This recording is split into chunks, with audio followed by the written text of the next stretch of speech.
From the beginning of our existence, mankind has asked the question, who am I? And where did I come from? Am I greater than this body that I dwell in? Is there a creator greater than I? If so, then where is he? Well, I too have pondered these same questions. Until I had an experience that changed my life, forever altering the path that I was on, and bringing me to the total awareness of my existence. I shall tell the story in a proper manner, so that it is clear that I have kept my promise to that infinite being that we call God. So, in order to do that, I must ask you to please allow me to paint you a picture.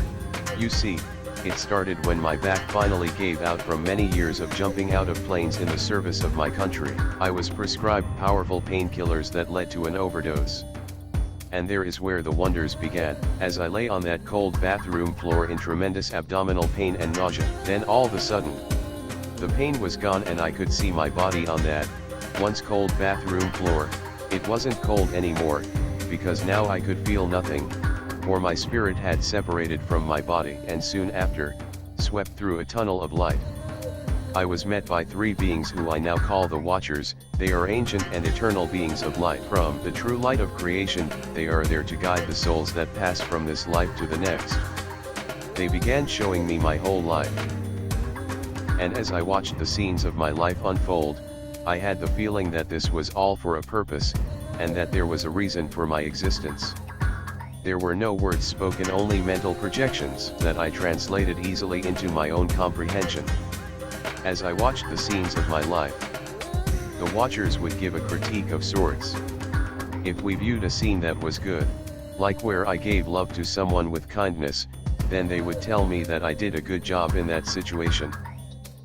And if it were a bad scene, let's say, me beating someone up, or when I caused any pain or harm to any living thing, then the Watchers would tell me what I should do the next time that the situation should arise. And while that was taking place, I had the strangest feeling that I was about to reincarnate. There was no fear in this place that I call the second heaven and the land between life, of which I will speak more about later in this series. Now, as I am receiving this mild chastisement from these beings that I call the Watchers, I begin to feel with conviction that I had not fulfilled my purpose on earth. I quickly realized that I have been doing it wrong my entire life. So now I began to get angry because this was the end of my life and I did not feel like I was done yet. There were things that I still had to do.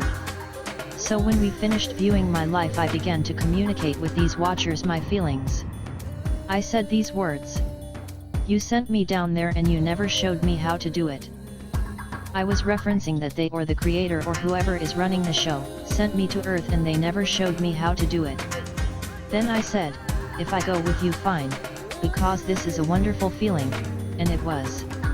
It was the warmest, most loving place and feeling that I have ever experienced. It was like I was finally coming home.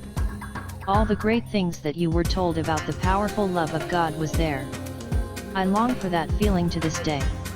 Okay, back to what I said to the Watchers. I then said, yet if you send me back, teach me how to do it. Meaning, show me how it all works. And immediately a million voices began to speak at once, all of them imparting to me some ancient knowledge and wisdom.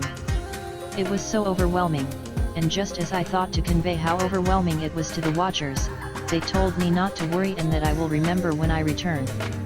They told me to put my mind on the one thing in the earthly world that I love above all things. So I put my mind on my then 4-year-old son. He needed me more than anyone else on earth at that time. If not for him, I would have gone with the Watchers. And I know I will someday. Then I was given 3 things to remember by the Watchers. And these were the words that the Watchers spoke to my mind. They said, "Love everything, for I am everything. Fear nothing, for fear and doubt are the destroyer of mankind. And believe that I am. This experience is yours and you will never unexperience it. Therefore it is real. Let this experience be your testament that I am. Let your changed life from this experience testify that I am." I was then charged to give all of this ancient knowledge and wisdom being spoken by a million voices that were overwhelming my comprehension, to all of mankind. And I agreed. It was understood that this was a repayment of sorts for me returning to earth. Now all of this was happening so fast and simultaneously, then just like that, I was awakening in my body on that now cold again bathroom floor. 6 hours had passed. I knew that I had just danced with death and it was beautiful. I returned feeling hyper-aware of my existence and senses. My intuition was off the charts, I could still see the unseen world, and I began to remember. Since that near-death experience I have used this wisdom, this knowledge, and these gifts to help many lives to become their greatest selves, including my own. Thank you for watching. Please like, subscribe, and leave a comment. There is much more to come.